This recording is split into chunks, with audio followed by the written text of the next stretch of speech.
जय श्री गणेश। ब्रह्मा की आज्ञा से दक्ष द्वारा मैथुनी सृष्टि का आरंभ अपने पुत्र हर्यश्व तथा सबलाशुओं को निवृत्ति मार्ग में भेजने के कारण दक्ष का नारद को श्राप देना।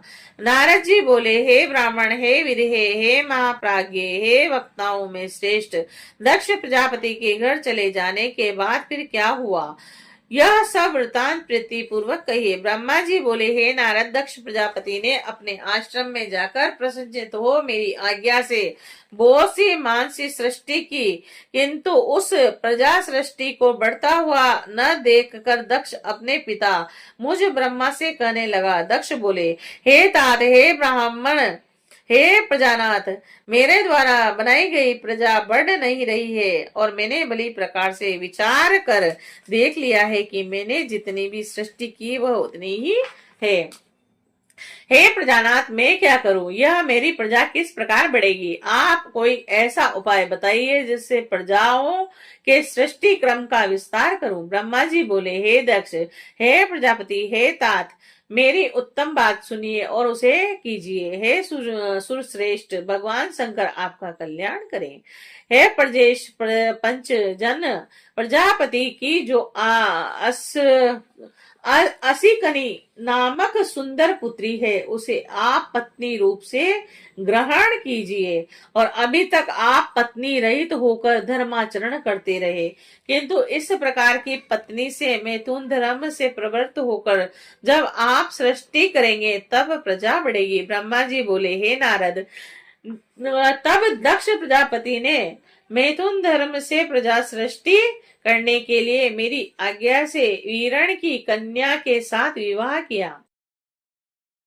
दक्ष प्रजापति दक्ष ने अपनी पत्नी उस वीरिणी के गर्भ से हयाश्व नामक 10,000 पुत्रों को उत्पन्न किया। और हे मुने, वे सभी पुत्र समान धर्माचरण करने वाले, पिता की भक्ति में तत्पर रहने वाले और सदा वेद मार्ग का अनुसरण करने वाले थे।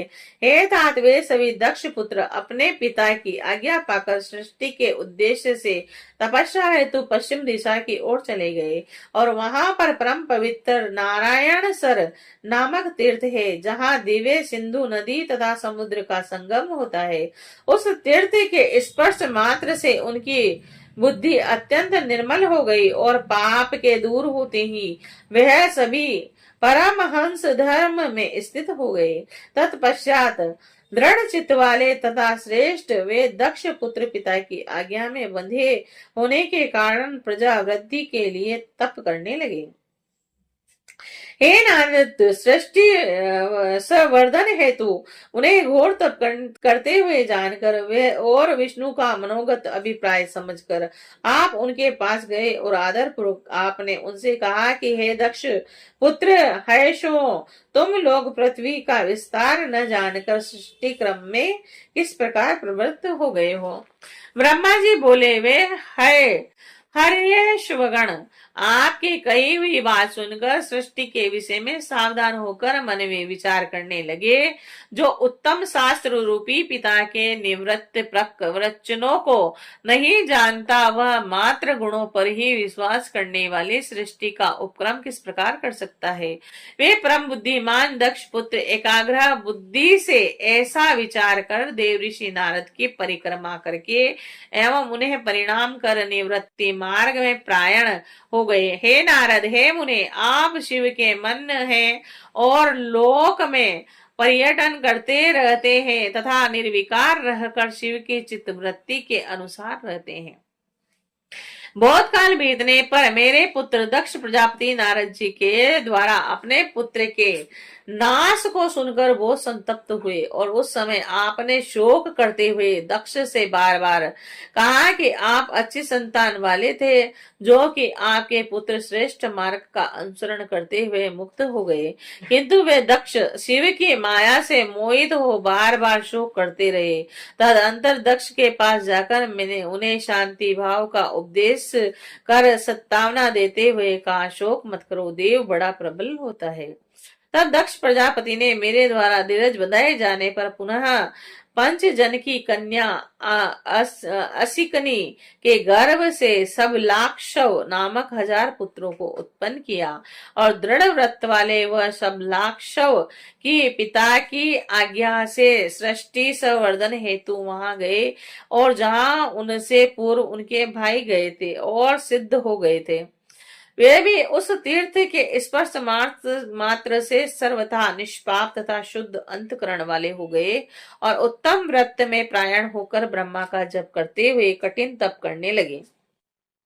हे नारद, आपने सृष्टि करने के लिए उन्हें तपस्या में उद्युत देखकर उनके पास जाकर ईश्वर की गति का स्मरण करते हुए वही उपदेश किया जो पूर्व में उनके भाइयों को दिया था।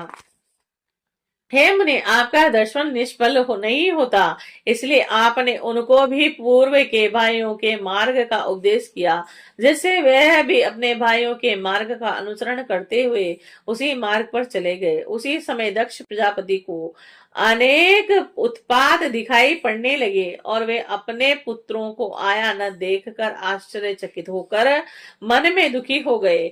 उन्होंने आपके द्वारा प्रथम पुत्र के नाश के समान ही इन पुत्रों के भी नाश का जब समाचार सुना, तो वे आश्चर्य में भरकर पुत्र शोक से मूर्छित हो अत्यंत संतप्त हो उठे।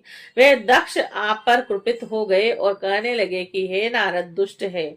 और उसी समय देव योग से उसके पुत्रों पर अनुग्रह करने वाले आप ही दक्ष के पास आ गए, और उसी समय वह प्रजापति दक्ष क्रोध में भरकर अपने होठों को फड़फड़ाते हुए आपके पास आए और आपको धिक्कारते हुए निंदा पूर्वक कहने लगे। दक्ष बोले, हे अधर्मों में श्रेष्ठ, तुमने साधु का रूप धारण कर कर मेरे सत्पुत्रों को ये कैसा उपदेश दिया?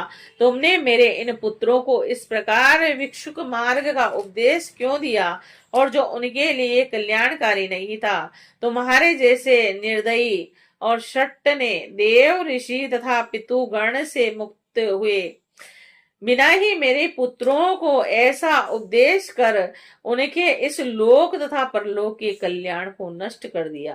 क्योंकि जो बिना तीनों ऋणों से मुक्त हुए ही माता पिता को छोड़कर मोक्ष की इच्छा करता हुआ निवृत्त मार्ग का अनुसरण करता है, वह नरकगामी होता है।